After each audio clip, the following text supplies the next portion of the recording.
मेरा नाम डॉक्टर रुचिका टंडन है। मैं एक न्यूरोलॉजिस्ट हूँ और हाल फिलहाल मेरे साथ एक साइबर फ्रॉड हुआ है।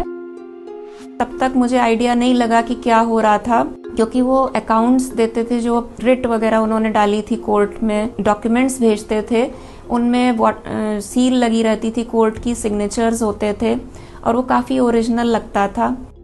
और जब ये सारा पैसा around between 2 to 3 crore transfer हो गया उनका अकाउंट में, तब फिर उन्होंने कहा कि हम बेल दे सकते हैं, तो आप ड्यूटी पर अब जा सकते हो। लखनऊ के Sanjay Gandhi post graduate college में डिपार्टमेंट ऑफ न्यूरोलॉजी में associate professor doctor Ruchika Tandon से 2 करोड़ रुपए से ज्यादा ठग लिए गए। उन्हें डिजिटल अरेस्ट कर लिया गया था। एक दिन मॉर्निंग में कॉल आया, हमें आपको फिजिकली अरेस्ट करने के इंस्ट्रक्शंस मिल रहे हैं और 5 मिनट के अंदर पुलिस आपके पास पहुंच रही है। हमने सबको अलर्ट कर दिया है आपके आसपास के पुलिस स्टेशन में। कहा कि हम फिर भी बात करके अपने सीनियर से ये ट्राई कर सकते हैं कि आपको डिजिटल कस्टडी में रखा जाए। डॉक्टर रुचिका से कहा गया कि उनके खाते से रकम नरेश गोयल के खाते में गई, जिसे मनी लॉन्ड्रिंग और तस्करी में इस्तेमाल किया गया है। कुछ ऐसा माहौल बनाया गया कि ना चाहते हुए भी उन्हें इस पूरी कहानी पर यकीन आने लगा। उन्होंने कहा था कि जो पैसा, जो मनी लॉन्ड्रिंग हुई है, वो नरेश गोयल का नाम लेते थे कि उनके अकाउंट में गया है।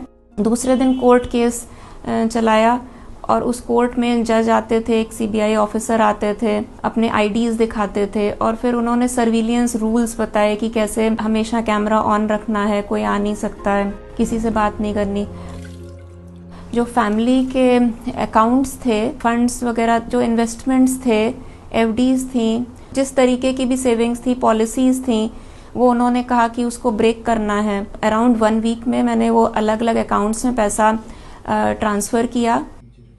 जाल फैलाने वाले लोगों ने डॉक्टर रुचिका से कहा कि वेरिफिकेशन के लिए पैसा आरबीआई के खाते में जमा कराना होगा और अगर बाद में उनका इससे कोई लेना देना नहीं होगा तो पैसा वापस मिल जाएगा। मम्मी को मदर को यही बताते थे कि बैंक में जाएंगे तो किसी से कुछ कहना नहीं है। जो बैंक है उसमें ये बताना है कि हमें प्रॉपर्टी खरीदनी है, इस वजह से हम ये पैसे हमें चाहिए। और ये भी इंस्ट्रक्शंस देते थे कि अगर ज़्यादा बैंक वाले ज़्यादा कुछ पूछते हैं तो आपको उनको बोलो कि this is none of their business.